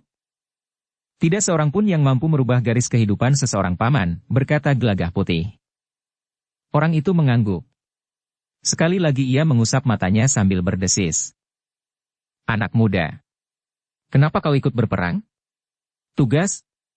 Kewajiban? Perang adalah jalan yang terburuk untuk mencari penyelesaian tentang apapun juga. Perang adalah perlambang dari bencana bagi umat manusia." Gelagah Putih menarik nafas panjang. Sementara orang itu pun kemudian bangkit dan mengangkat tubuh yang sudah membeku itu. Cahaya oncor masih nampak kemerah-merahan menyentuh tubuh-tubuh yang basah oleh keringat. Tetapi juga satu dua tubuh yang berbaring diam. Prajurit yang mengangkat tubuh anaknya itu berjalan menuju ke kegelapan, sebagaimana gelapnya hatinya sendiri. Gelagah Putih menarik nafas dalam-dalam. Ia mengerti betapa sedihnya hati laki-laki yang kehilangan anaknya. Betapa sedihnya pula ibunya jika kelak suaminya datang sambil membawa berita tentang kematian anak laki-lakinya. Apalagi jika laki-laki itu juga tidak pernah pulang. Mungkin jika pertempuran terjadi lagi di medan itu, laki-laki yang kehilangan anaknya itu akan kehilangan nyawanya sendiri. Gelagah Putih memandang medan yang luas itu. Di sana-sini masih nampak oncor yang menyala. Beberapa orang masih sibuk mencari korban di bekas medan pertempuran itu. Perang memang kejam. Perang bukan saja menelan banyak jiwa. Tetapi perang juga menelan banyak kepribadian. Gelagah Putih menengadahkan wajahnya ke langit. Betapa luasnya. Bintang yang tidak dapat dihitung jumlahnya bertebaran. Alangkah besarnya ciptaan yang maha agung. Manusia tidak lebih dari debu di hadapannya. Namun di antara sesama manusia merasa dirinya dapat berbuat apa saja. Bahkan kadang-kadang dengan memaksakan kehendaknya kepada sesamanya itu. Gelagah Putih terkejut ketika Prastawa menghampirinya sambil berkata, "Nampaknya tugas kita sudah selesai. Jumlah kawan-kawan kita yang gugur dan terluka sudah kita ketahui. Semuanya sudah kita ketemukan. Marilah," sahut Gelagah Putih. Ketika keduanya meninggalkan medan, maka lamat-lamat di kejauhan terdengar suara seruling. Seakan-akan begitu saja dihanyutkan oleh angin. Prastawa yang tubuhnya masih basah oleh keringat itu menggeram. Orang gila itu sempat juga meniup seruling. Gelagah Putih tidak menjawab. Tetapi tiba-tiba saja ia teringat kepada Rudita. Ia tidak tahu apakah yang meniup seruling itu Rudita, atau orang lain, atau bahkan prajurit yang menemukan dirinya dalam kelengangan medan perang di malam hari. Namun suara seruling itu rasa-rasanya menyentuh dinding jantungnya. Apakah akal budi yang dikaruniakan oleh Yang Maha Agung itu sekedar dipergunakan untuk menemukan cara yang terbaik untuk membunuh sesama? Pertanyaan itu tiba-tiba saja bergema di hatinya. Namun Gelagah Putih sama sekali tidak mengucapkan sepatah kata pun. Ia berjalan di sebelah Prastawa sambil menundukkan kepalanya. Yang terbayang adalah wajah Rudita yang sejuk, memancarkan kedamaian di harinya. Namun kemudian juga terbayang wajah anak muda dalam dukungan ayahnya. Di bawah gapaian cahaya oncor, wajah itu pun membayangkan kedamaian yang jernih. Semua persoalan yang terjadi pada dirinya sudah diselesaikan dengan tuntas. Ketika malam itu Gelagah Putih sempat menemui Agung Sedayu ketika mereka beristirahat sebelum sempat memejamkan mata mereka di sisa malam, Agung Sedayu pun berkata bahwa ia telah mendengar suara seruling di kejauhan. "Aku tidak tahu siapakah yang telah meniup seruling itu," berkata Agung Sedayu. Gelagah Putih menarik nafas dalam-dalam. Namun Agung Sedayu pun kemudian berkata, "Sudahlah. Tidurlah. Kau masih mempunyai sedikit waktu." Gelagah Putih pun kemudian pergi menemui Prastawa, yang sudah berbaring di atas ketepe yang dibuat dari anyaman daun kelapa. "Apakah kau tidak akan beristirahat?" bertanya Prastawa. "Ya. Aku ingin tidur meskipun hanya beberapa saat," jawab Gelagah Putih. Gelagah Putih pun kemudian berbaring di sebelah Prastawa. Juga di atas anyaman daun kelapa. Keduanya memang sempat tidur meskipun hanya sebentar. Namun mereka telah mendapatkan kesegaran mereka kembali. Pada saat keduanya masih tidur nyenyak di dini hari, maka Untara telah menyiapkan seluruh pasukannya. Para prajurit Mataram yang ada di Jati Anom. Semua pengawal Kademangan Sangkal Putung dan beberapa Kademangan yang lain, yang menyatakan diri untuk bergabung dengan para prajurit, meskipun tidak sebesar dan sekuat para pengawal Kademangan Sangkal Putung yang berpengalaman luas. Serta para cantrik yang jumlahnya kecil, namun dengan ketegaran jiwa sebagaimana Ki Widura sendiri. Pada saat pasukan Pati yang besar itu bersiap, maka kita akan menyerang. Pertanda dan isyarat serta perintah dari para pemimpin mereka untuk mempersiapkan diri, merupakan perintah pula bagi kita untuk menyerang. Tetapi ingat, kita tidak sedang membunuh diri. Kekuatan kita jauh berada di bawah kekuatan pasukan Pati. Tetapi mereka tidak siap untuk bertempur. Mereka justru bersiap untuk menempuh perjalanan. Karena itu, kita akan mempergunakan kesempatan sebaik-baiknya untuk menyerang dan kemudian menghilang sebelum fajar. Kita akan lebih banyak mempergunakan senjata jarak jauh. Busur dan anak panah, lembing dan bandil, perintah Untara kepada para pemimpin di dalam pasukannya. Dengan beberapa petunjuk, maka semuanya mengerti apa yang harus mereka lakukan. "Kita tidak akan mungkin mengalahkan pasukan yang besar itu," berkata Untara. "Kita hanya akan mengganggunya, sesuai dengan tugas kita di sini." Dengan teliti Untara telah memberikan perintah dan pesan kepada seluruh pemimpin kelompok dalam pasukannya. Kapan mereka mulai menyerang sasaran dan sejauh mana mereka bergerak. Isyarat kepada seluruh pasukan saat mereka harus menarik diri. Kemana mereka harus mundur, dan kemudian menentukan tempat untuk berkumpul seluruh pasukan pada kemungkinan pertama, kedua dan terakhir. Beberapa saat kemudian, maka seluruh kekuatan yang ada telah diperintahkan untuk mulai bergerak. Mereka akan menyerang dari beberapa arah.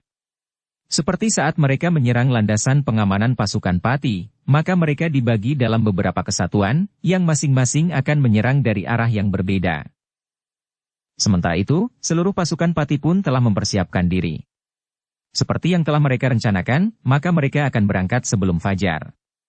Perjalanan yang sebenarnya sudah tidak terlalu jauh lagi itu akan ditempuh dalam waktu yang cukup lama oleh sebuah pasukan yang besar. Karena itu, maka di dini hari setiap prajurit telah mulai bersiap-siap. Mereka harus membenahi diri. Senjata-senjata mereka, serta mempersiapkan pertanda-pertanda kebesaran. Beberapa saat kemudian, telah terdengar suara bende yang dipukul sekali. Pertanda bahwa para prajurit harus sudah selesai berbenah diri. Kemudian terdengar suara bende yang kedua. Perintah bagi seluruh pasukan untuk berkumpul. Pada saat itulah prajurit Mataram telah bersiap untuk menyerang. Para pengamat dan petugas sandi telah memberikan gambaran jajaran pasukan Pati, yang sudah tersusun dalam barisan yang sudah siap untuk berangkat menuju ke Prambanan. Sementara itu, langit masih nampak kehitam-hitaman. Meskipun demikian, pertanda fajar sudah mulai menapak. Para prajurit Mataram dan para pengawal beberapa Kademangan mulai gelisah. Mereka mendapat pesan agar serangan mereka dilakukan sebelum fajar. Jika pasukan itu tidak segera berangkat, maka pasukan Untara itu akan kehabisan waktu, sehingga mereka harus bertempur sampai matahari terbit, dan bahkan mungkin saat matahari mulai memanjat langit. Namun ternyata pasukan Pati itu memang tidak menunggu fajar. Beberapa saat kemudian, terdengar bunyi bende untuk yang ketiga kalinya. Pertanda bahwa pasukan Pati yang besar itu akan berangkat ke Prambanan. Tetapi suara bende itu pun merupakan perintah bagi pasukan Mataram untuk menyerang. Karena itu, demikian sekelompok pasukan yang membawa pertanda kebesaran, umbul-umbul dan rontek mulai bergerak, maka para prajurit Mataram serta para pengawal yang sudah berada di sekitar tempat itu pun mulai bergerak. Dengan diam-diam mereka menyusup di antara pepohonan dan dinding-dinding halaman, mendekati pemusatan pasukan Pati di Bulak di depan padukuhan Jati Anom.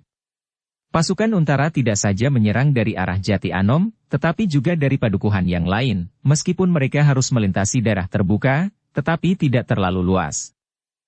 Yang mula-mula dilihat oleh para prajurit Pati adalah serangan prajurit Mataram yang harus melintasi tempat terbuka. Serangan itu memang cukup mengejutkan. Pasukan yang bergerak di keremangan sisa malam itu maju terlalu cepat. Para senapati dari Pati pun harus segera mengambil sikap. Mereka tidak menunggu perintah dari Kanjeng Adipati, namun pasukan yang langsung mendapat serangan telah menyongsong serangan itu. Ternyata serangan itu tidak hanya datang dari satu arah. Demikian pertempuran terjadi, maka pasukan yang berada di padukuhan Jati Anom pun telah menyerang pula dengan garangnya. Serangan itu sama sekali tidak terduga-duga. Karena itu, untuk beberapa saat, para prajurit Pati masih dikuasai oleh keterkejutan mereka. Namun kemudian para perwiranya segera mengambil sikap untuk mengatasi keadaan. Jumlah prajurit Mataram serta para pengawal memang tidak sebesar pasukan Pati. Namun kejutan itu membuat mereka yang berada di dalam pasukan Pati, yang bukan sejak semula adalah prajurit, menjadi gelisah. Demikianlah, sejenak kemudian pertempuran pun segera berkobar dengan sengitnya. Pasukan Mataram yang terpencar itu nampaknya memang banyak sekali. Mereka menyerang dari beberapa arah dengan gelar-gelatik neba di dalam keremangan sisa-sisa malam. Ketika serangan itu kemudian didengar oleh Kanjeng Adipati, maka kemarahan Kanjeng Adipati rasa-rasanya sampai membakar ubun-ubunnya. Tetapi ketika Kanjeng Adipati itu berniat memimpin sendiri menumpas prajurit Mataram yang berani menyerang pasukannya yang besar itu, maka para panglima telah mencegahnya. Satu penghinaan bagi Adipati Pati, geram Kanjeng Adipati.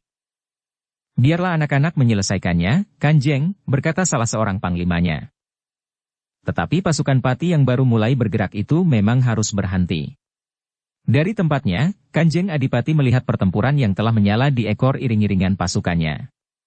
Meskipun prajurit Mataram dan para pengawal itu terhitung banyak, tetapi memang tidak sebanding dengan pasukan Pati yang mulai bergerak itu. Orang-orang Mataram memang seperti demit, geram Kanjeng Adipati. Mereka memang berani. Tetapi licik. Para panglimanya tidak menyahut selain mengangguk-angguk. Aku menunggu laporan kalian, berkata Kanjeng Adipati itu. Dalam pada itu, pertempuran semakin lama menjadi semakin sengit. Para prajurit Mataram dan para pengawal bertempur dengan berani. Meskipun yang di hadapan mereka adalah pasukan yang besar, namun pasukan yang dipimpin Untara itu sama sekali tidak gentar. Kelompok-kelompok prajurit Pati yang terlibat dalam pertempuran itu semakin lama menjadi semakin banyak. 2 orang senapati Pati sudah terlibat dalam pertempuran itu. Namun prajurit Mataram dan para pengawal itu masih mendesak terus. Kemarahan telah mencengkam jantung para senapati Pati itu. 2 orang lagi bersama pasukannya telah terjun ke medan pertempuran. Sehingga dengan demikian, pertempuran telah membakar sebagian besar dari pasukan Pati yang harus berhenti bergerak itu. Kanjeng Adipati memang menjadi semakin marah. Ketika warna fajar sudah membayang di langit namun pertempuran itu masih belum berakhir, maka Kanjeng Adipati itu pun kemudian menjatuhkan perintah. Seluruh pasukan bergerak. Kepung prajurit Mataram itu. Para panglima menyadari kemarahan Kanjeng Adipati itu, sehingga tidak seorang pun yang berani menyatakan pendapatnya. Karena itu, maka perintah itu pun segera menjalar dari kelompok yang satu ke kelompok yang lain. Namun Untara pun segera tanggap. Apalagi langit sudah menjadi merah. Karena itu, maka ia pun segera memberikan isyarat. Beberapa orang penghubung telah mendapat perintah untuk meluncurkan panah sendaren ke segala arah. Anak panah sendaren itu merupakan perintah bagi para prajurit Mataram dan para pengawal serta para cantrik dari padepokan orang bercambuk, untuk meninggalkan arena, selagi hari masih gelap. Ternyata pasukan Untara itu bergerak lebih cepat dari pasukan Pati yang besar yang berusaha untuk mengepung lawan. Tetapi karena pasukan Mataram itu menyerang dari beberapa jurusan, maka gerak pasukan Pati pun terasa menjadi lamban. Dengan demikian, pasukan Mataram telah luput dari kepungan prajurit Pati yang besar itu. Demikian pasukan Pati itu mulai bergerak, para prajurit Mataram itu telah menghilang ke segala arah, masuk ke padukuhan-padukuhan yang masih disaput oleh sisa-sisa kegelapan. Kegagalan itu membuat Kanjeng Adipati semakin marah.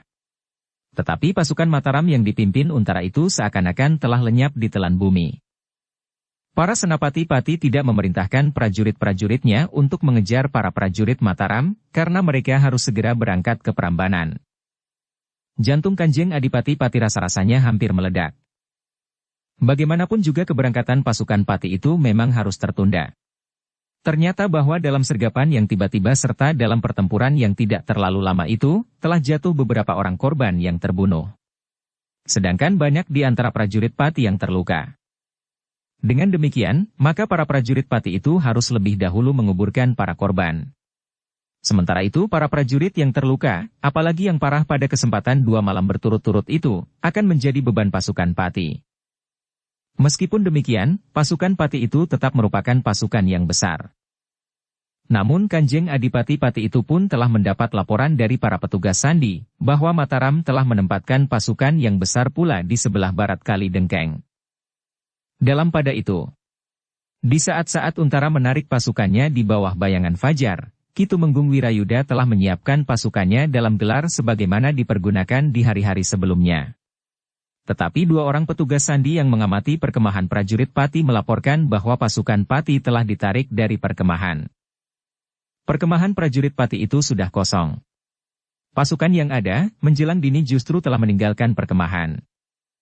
Kemana? Bertanya Ki Tumenggung Wirayuda. Ke arah utara, jawab petugas sandi itu. Ketika mereka bersiap-siap, kami mengira bahwa mereka sedang mempersiapkan diri untuk mengulangi perang gelar. Tetapi ternyata bahwa pasukan itu justru bergerak meninggalkan perkemahan. Kau sudah melihat perkemahan yang mereka tinggalkan? Bertanya Ki Tumenggung Wirayuda. Iya, kami sudah melihatnya. Perkemahan itu memang sudah kosong. Tetapi masih ada beberapa macam peralatan dan sisa-sisa bahan pangan dan perbekalan yang tertinggal. Tetapi nampaknya sudah tidak mencukupi untuk 2-3 hari lagi. Ki Tumenggung Wirayuda termangu-mangu sejenak. Kemudian dipanggilnya beberapa orang senapatinya untuk membicarakan laporan yang baru saja diterimanya itu. Mungkin senapati besar pasukan Pati itu tidak lagi melihat kemungkinan untuk dapat memenangkan pertempuran, sehingga ia mengambil kebijaksanaan untuk lebih baik menarik pasukannya. Jika ia memaksakan pertempuran, maka pasukannya akan pecah hari ini, berkata Agung Sedayu. Jika hal itu terjadi, maka korbannya tentu akan banyak sekali. Ki Tumenggung Wirayuda sambil mengangguk-angguk berkata, ya, Pati memang tidak mempunyai pilihan lain. Tetapi itu bukan berarti bahwa tidak akan ada serangan berikutnya pada garis pertempuran ini. Agung Sedayu memang sependapat. Bahkan lurah prajurit dari pasukan khusus itu berkata, kita harus yakin bahwa para prajurit Pati itu tidak mencari jalan lain untuk langsung menyerang pintu gerbang kota. Ya, kita harus melacak gerak mundur pasukan Pati itu, berkata Ki Tumenggung Wirayuda. Harus ada orang yang ditugaskan untuk mengamati keadaan, sahut Agung Sedayu. Ki Tumenggung Wirayuda mengangguk-angguk. Namun sebelum ia menunjuk seseorang, Agung Sedayu itu pun berkata, biarlah aku dan Gelagah Putih melacak gerak mundur pasukan Pati itu. Tetapi mungkin tidak hanya kami berdua. Mungkin diperlukan 4 orang lagi, yang terbagi dalam 2 kelompok untuk mengamati keadaan. Namun ketiga kelompok kecil itu akan menempuh jalan yang berbeda. Baiklah, berkata Ki Tumenggung. Akan ada 3 kelompok yang akan mencoba mencari keterangan tentang pasukan Pati itu. Ki Tumenggung tidak menunda waktu lagi. Ketiga kelompok, yang satu diantaranya terdiri dari Agung Sedayu dan Gelagah Putih, itu pun diperintahkan untuk segera berangkat. Ki Lurah Uwangung, yang juga mendapat tugas untuk mengamati keadaan bersama seorang prajuritnya yang terpilih, akan menelusuri Kali Kod. Jika ia menemukan jejak penyeberangan pasukan Pati, maka ia harus segera memberikan laporan. Sedangkan 2 orang yang terdiri dari seorang prajurit penghubung dan seorang prajurit sandi, telah diperintahkan untuk mengamati di sisi lain. Mereka harus pergi ke padukuhan-padukuhan yang tidak terlalu jauh dari Medan, untuk mencari keterangan jika orang-orang yang tidak mengungsi dari padukuhannya itu melihat sepasukan prajurit yang sedang bergerak. Sementara ketiga kelompok kecil itu sedang berusaha menelusuri gerak pasukan Pati, maka para prajurit dan pengawal yang berada di perkemahan tetap bersiaga sepenuhnya untuk menghadapi segala kemungkinan. Beberapa orang bertugas untuk berjaga-jaga pada jarak beberapa patok dari induk pasukannya, agar pasukan itu tidak dikejutkan oleh gerakan yang tiba-tiba dari pasukan lawan. Dalam pada itu, Agung Sedayu dan Gelagah Putih dengan hati-hati telah mendekati perkemahan pasukan Pati. Seperti dilaporkan oleh para petugas sandi, perkemahan itu memang telah kosong. Masih ada sisa bahan pangan, tetapi tidak cukup memadai. Agaknya mereka hampir kehabisan pangan, berkata Gelagah Putih. Itu hanya salah satu sebab, sahut Agung Sedayu. Sebab lainnya adalah, kekuatan pasukan Pati itu sudah banyak susut. Gelagah Putih mengangguk-angguk. Sementara itu, keduanya tidak menemukan sesuatu yang penting di perkemahan itu. Karena itu, Agung Sedayu telah mengajak Gelagah Putih untuk mengikuti jejak gerak mundur pasukan Pati. Ternyata Agung Sedayu dan Gelagah Putih tidak banyak menemui kesulitan. Di sepanjang perjalanan, pasukan Pati itu ternyata telah meninggalkan jejak yang jelas. Batang-batang perdu di sebelah-menyebelah jalan yang mereka lalui berpatahan. Bekas-bekas jejak kaki dan jejak kuda, setidak-tidaknya kuda beban. Agung Sedayu dan Gelagah Putih mengikuti jejak itu untuk beberapa lama. Tetapi mereka yakin bahwa jarak mereka dengan pasukan yang menarik diri itu tidak terlalu jauh. Pasukan yang meninggalkan perkemahan di dini hari itu tentu tidak dapat berjalan secepat Agung Sedayu dan Gelagah Putih. Ketika matahari memanjat semakin tinggi, maka firasat Agung Sedayu serta jejak yang ditelusurinya itu mengatakan bahwa jarak mereka menjadi semakin dekat. Karena itu, maka Agung Sedayu pun telah mengajak Gelagah Putih untuk beristirahat. Kita tidak dapat mengikuti mereka pada jarak yang terlalu dekat. Sebenarnya sampai di sini kita sudah yakin bahwa pasukan Pati benar-benar ditarik mundur. Mungkin mereka mempunyai landasan perlawanan yang memang sudah dipersiapkan jika pasukannya terpaksa harus ditarik mundur. Mungkin garis pertahanan kedua, atau bahkan sampai ketiga, berkata Agung Sedayu. Gelagah Putih mendengarkan keterangan kakak sepupunya itu sambil mengangguk-angguk. Tetapi ia sependapat dengan kakaknya, bahwa jarak pengamatan mereka sudah cukup jauh, sehingga mereka akan dapat mengambil kesimpulan bahwa pasukan Pati itu benar-benar telah ditarik. Tetapi jika memang benar telah dipersiapkan garis pertahanan kedua dan ketiga, maka pasukan Pati itu tentu akan segera menyusun pertahanannya. Mereka mungkin memperhitungkan bahwa pasukan Mataram akan menyusulnya. Untuk beberapa saat Agung Sedayu dan Gelagah Putih itu pun beristirahat. Keduanya duduk di bawah sebatang pohon yang rindang. Namun ketika Gelagah Putih mulai mengantuk, maka Agung Sedayu berkata, "Kau jangan tertidur di situ." Gelagah Putih menarik nafas dalam-dalam. Sambil tersenyum ia berkata, "Jika hari ini aku harus berada di medan pertempuran, aku tentu tidak akan mengantuk.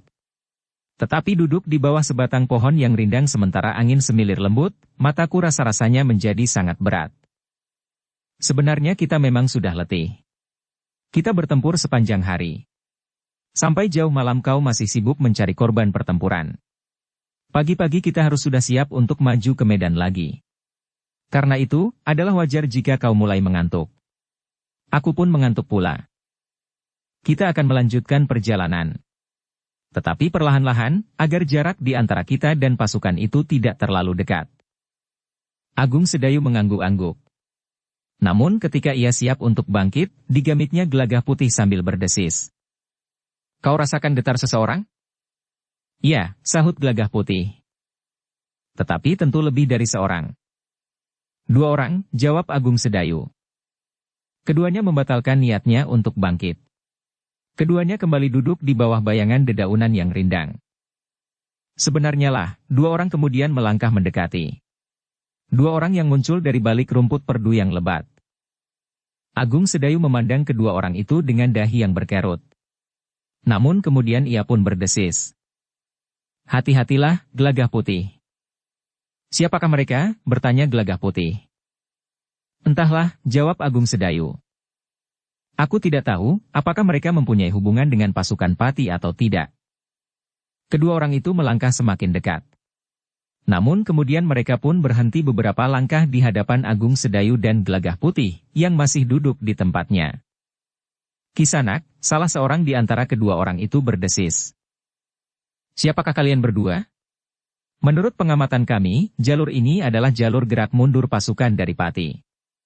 Apakah kalian termasuk prajurit Pati yang mengamati pasukan Mataram, jika pasukan Mataram itu menyusul?" Agung Sedayu menarik nafas panjang. Ia tidak akan dapat mengingkari siapakah sebenarnya dirinya, karena ia mengenakan pakaian seorang prajurit. Pagi itu ia siap untuk turun ke medan pertempuran, sehingga ia mengenakan pakaian kebesaran seorang lurah prajurit Mataram. Meskipun orang itu bertanya apakah ia prajurit Pati, tetapi Agung Sedayu yakin bahwa orang itu dapat mengenalinya sebagai prajurit Mataram. Karena itu, maka Agung Sedayu pun menjawab. Kisanak, kau tentu mengenali pakaianku.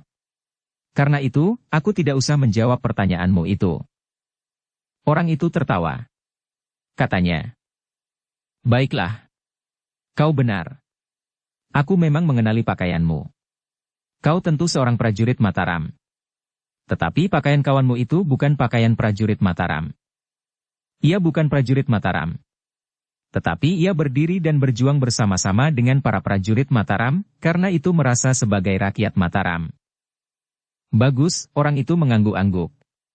Sementara Agung Sedayu bertanya, siapakah kalian Kisanak?